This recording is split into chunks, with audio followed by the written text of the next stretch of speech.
Mobile Reasoning with G&J. For today's episode of Mobile Reasoning, we have a very special guest, Gaama Gloria Simms. She's a Paramount Queen of the Maroons in Jamaica. Today, we'll be talking about our Maroon heritage as well as highlighting women for International Rural Women's Day.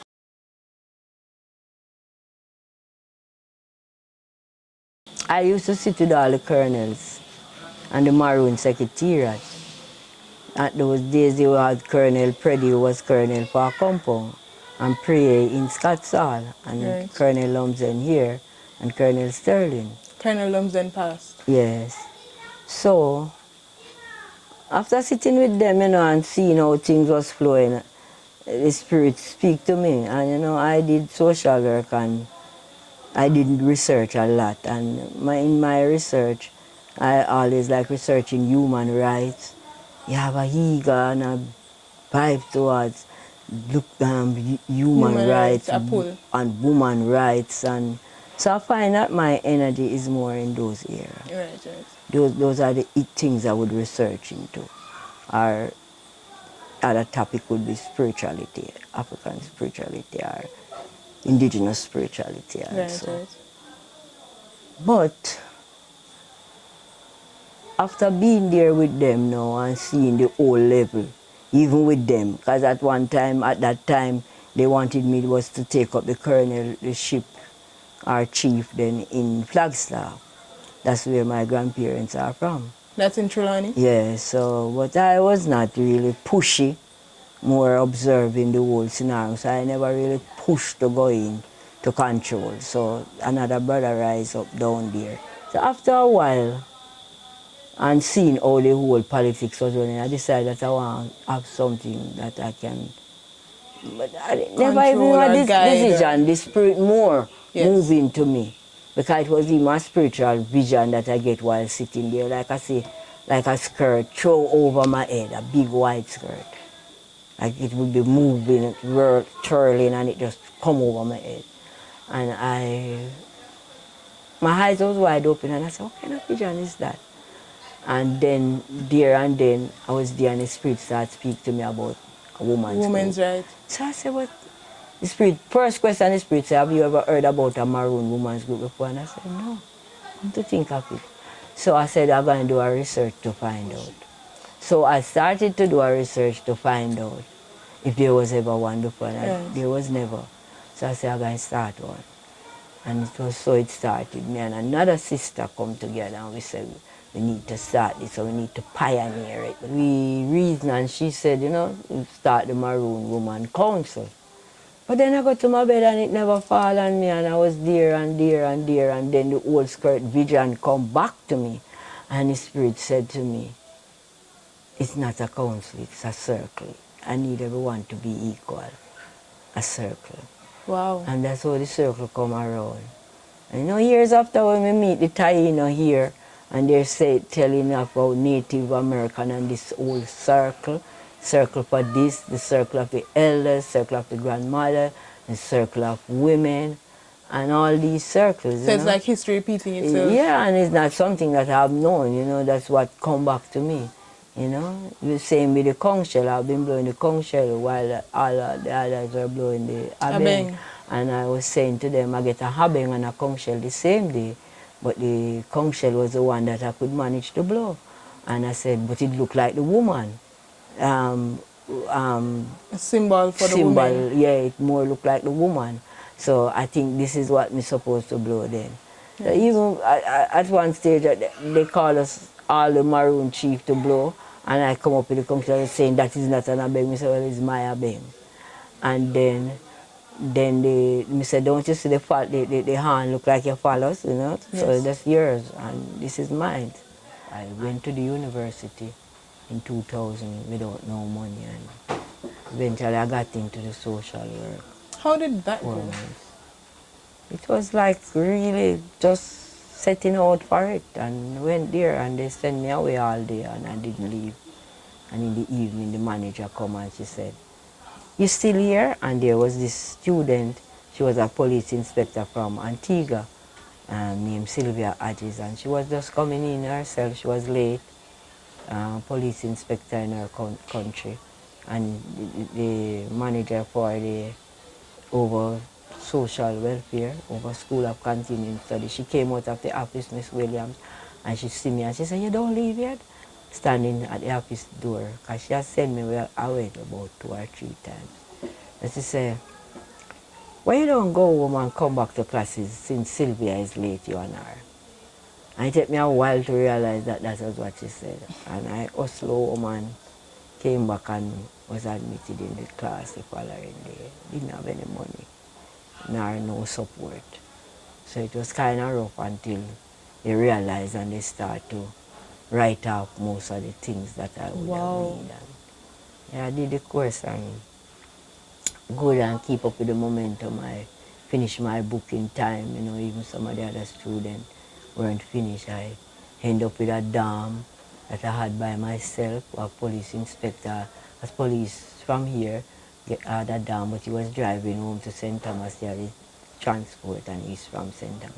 So he gave me his room, so I didn't have anywhere to live, so I talked to the president who was a police too, named Diane Bartley, used to read CNN News from Clarendon, and she said she would sort it out, and in the evening she gave me a key. I said, "Boy, Binny not using room." I said, "You can't use it sometime." I end up just get Binny room just like that. I haven't seen him back since then either.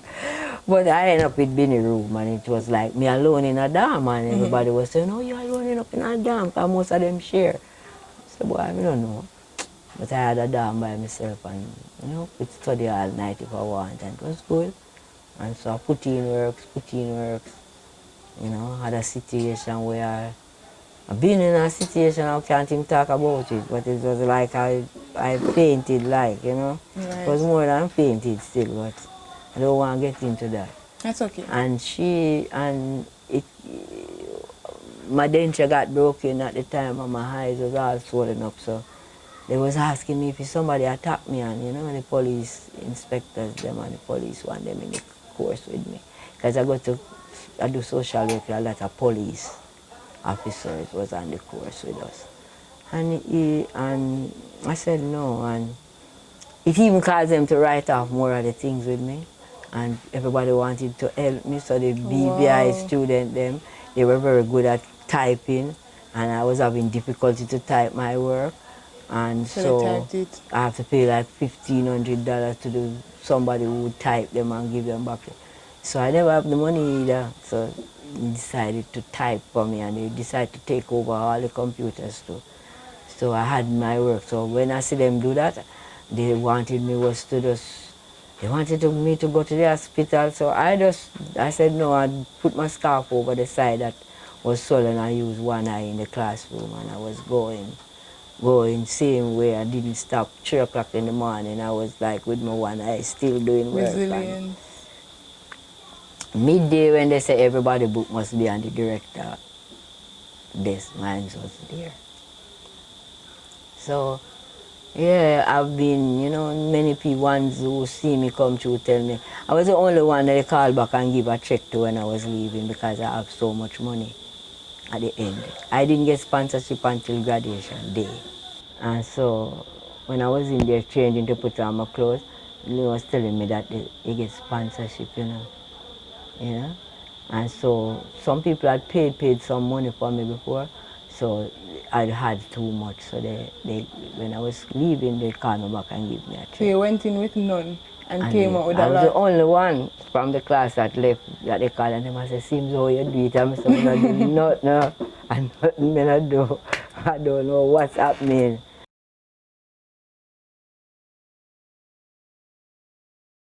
2009 I had it registered. Now I'm moving off and meeting with the women, and so. So what's the aim of the organization? Well, the aim in those times, we had the aim out that, you know, to build compassionate communities, to use what we have preserved, you know, the Maroon principles, and how to survive, and to help others survive, to improvise and survive with what you have, you know, based around sustainable development and these things, you know. So that was basically, and the circle was like something that would have the women visible, because the women were always there and they were working, but they were not visible.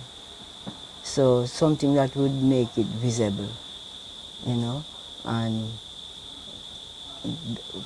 from the very first we started it, I've been to the Women's Bureau, you know, introducing myself and being invited to meetings and all these things, realizing that they didn't have an indigenous group like that before in their old governance, and they mainly have the rural woman producers, you know, which was rural women, but like Maroon with an heritage, they didn't have that. So I started to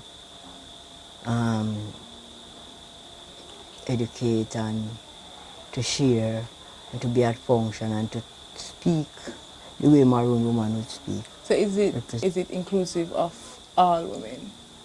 It's a very serious question that you ask.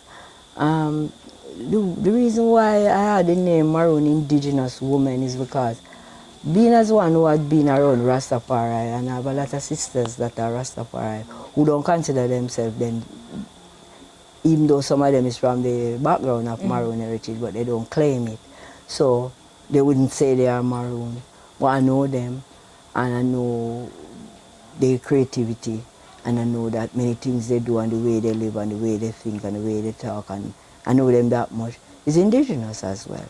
So I had the word indigenous there along with Maroon, because I was seeing people that I met, some people who that's associated with nothing.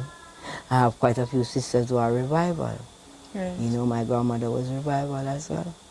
And I have Bishop who is revival, you know, who would invite me to their Thanksgiving table at their revival church. And I know the Africanness of what they preserve. Somebody who visit Wat Town, the revival headquarters as well. Right. And their quarterly, so I know how they function. I used to dance with the Kumina people in St. Thomas, the Katanga group. So I consider they are indigenous as well. So it's not just the Maroon women, as you would say, because of what colonial has done and scattered, but there's still people that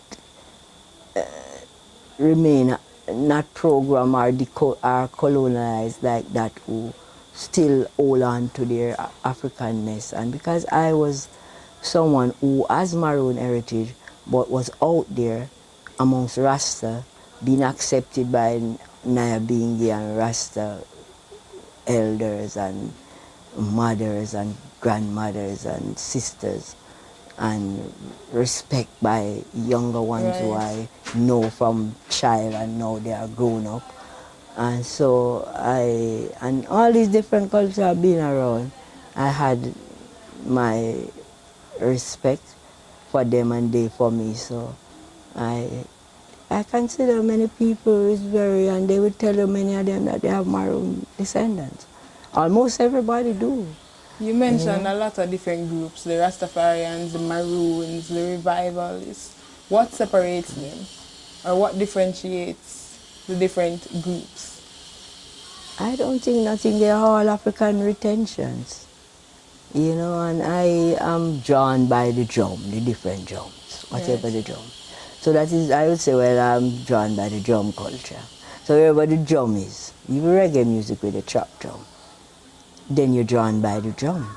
So the rhythm of the drum connects. Yeah. When we lost it all, that's where the connection. When we have many tribes come together as Maroon, when we become one was when the drum was created, and the drum was the beat of that moved every one of us, was an African beat, regardless of where we're from, because of what tribe. Because the word Maroon is not one tribe of people, it's different tribe of people who were Maroon, who become a nation because of their situation. Right. And the drum was the unity and the obeying. that unites them wherever they are.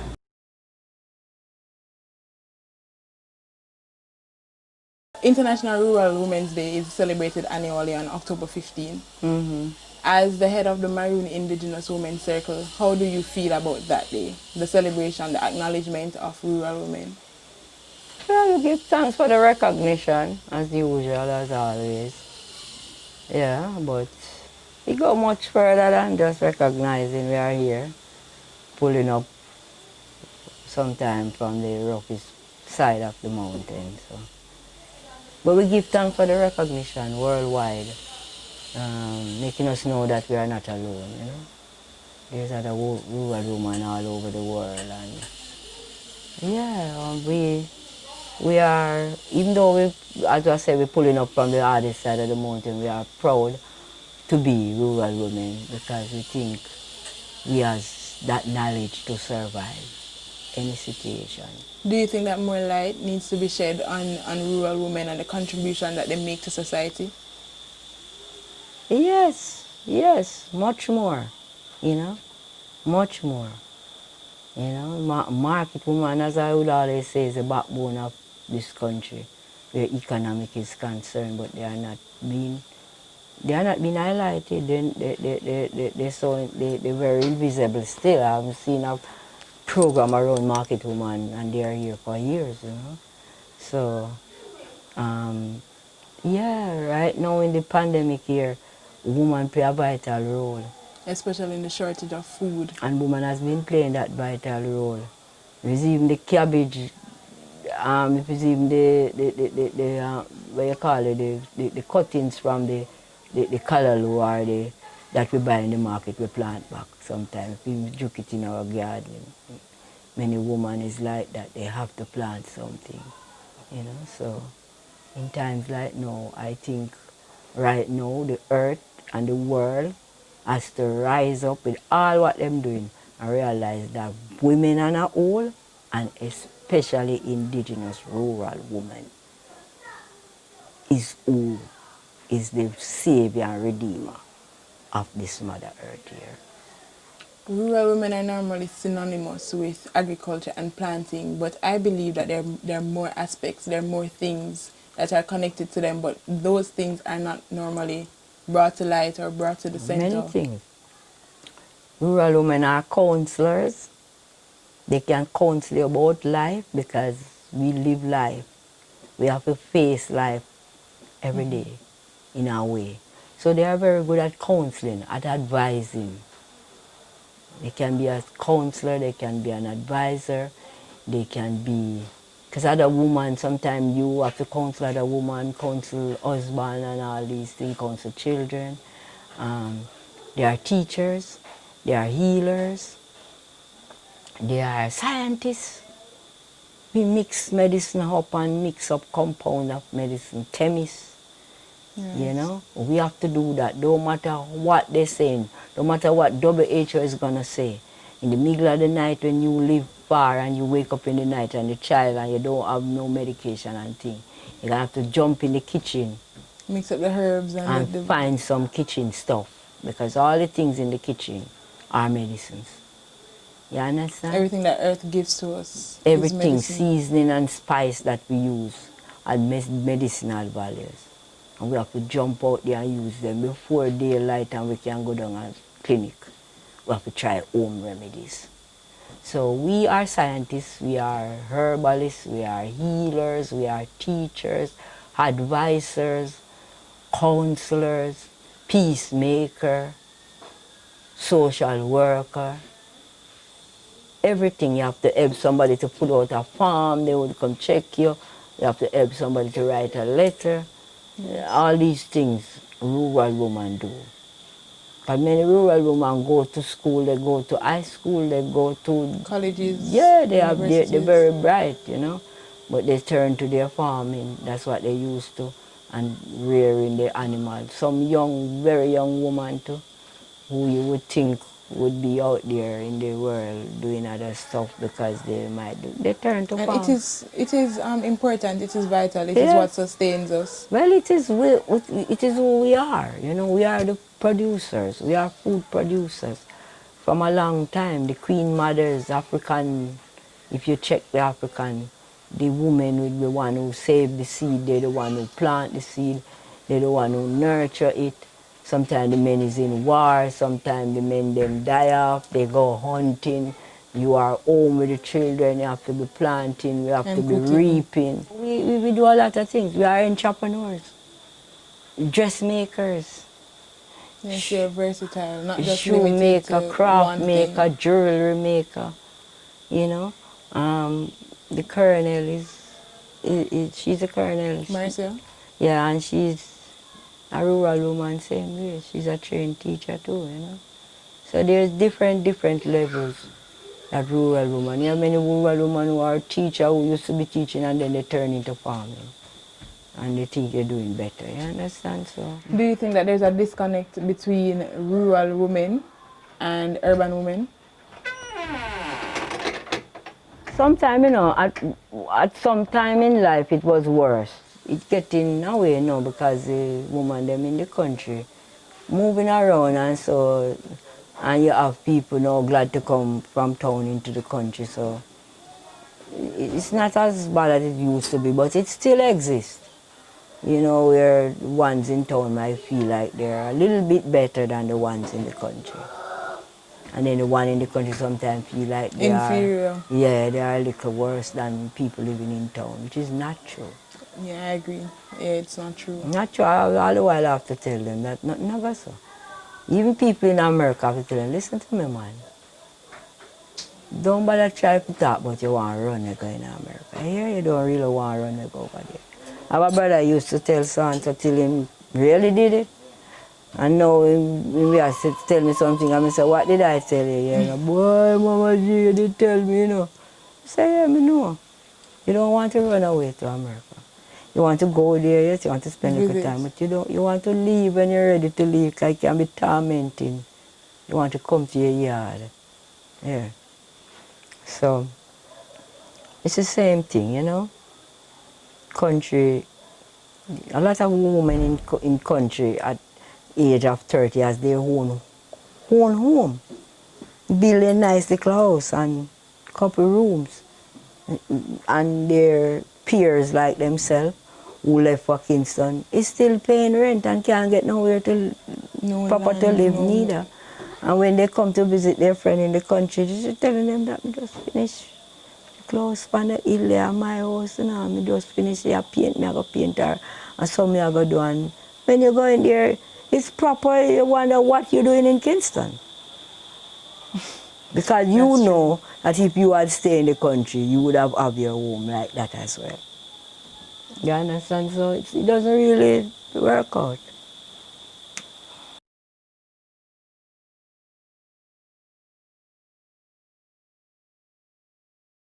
As the woman leader, the woman rights fighter, the women's rights activist, what is that message that you want to convey to the rural women or other women who are watching? Well, I just want to say right now in this pandemic, in this present moment, that now is the time we all were waiting on. We as women, to stand up, not to ask if we should stand up, and to perform. Because it's a moment in time when no one is going to tell you not to perform, because the performance is needed now in our way. So it is the time we all were waiting on. As terrible as it might seem, as fearful as some of us might feel, and hopeless, this is the time. And I've been seeing a great shift happening for a while now. And it was very profound in 2016. And I've also been seeing the rising and emerging of the feminine energy for some years now.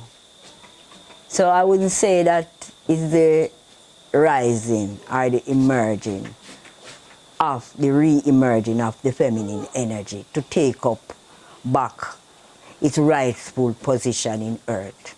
Because the feminine energy has been derailed for a while. And that is why you see all of them, most of these catastrophes going on.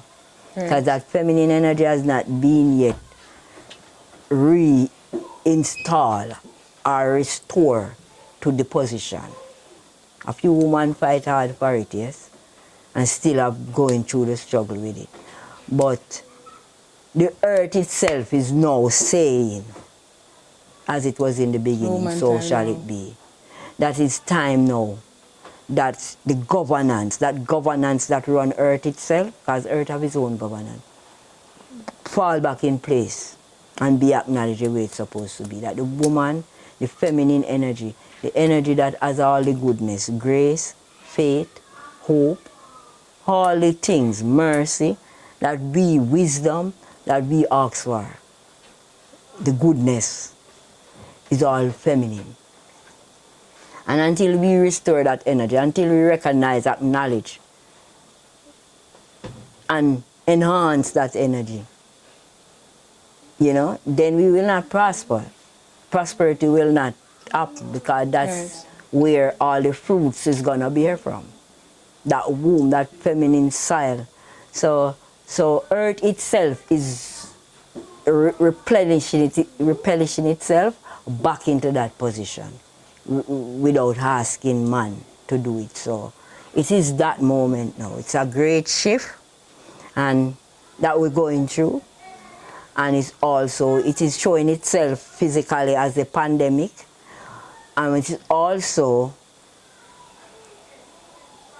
that rest reflection moment for that position, that feminine energy to take up back governance as it used to in earth, so that there will be, because we really, this is the era of peace and prosperity, you know. Right.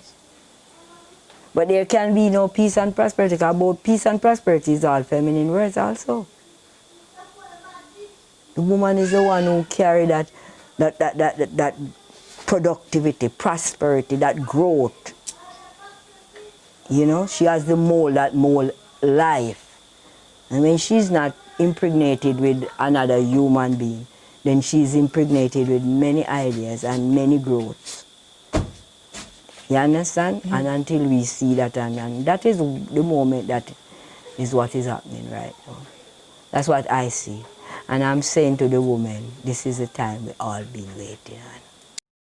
Mobile reasoning with G and J.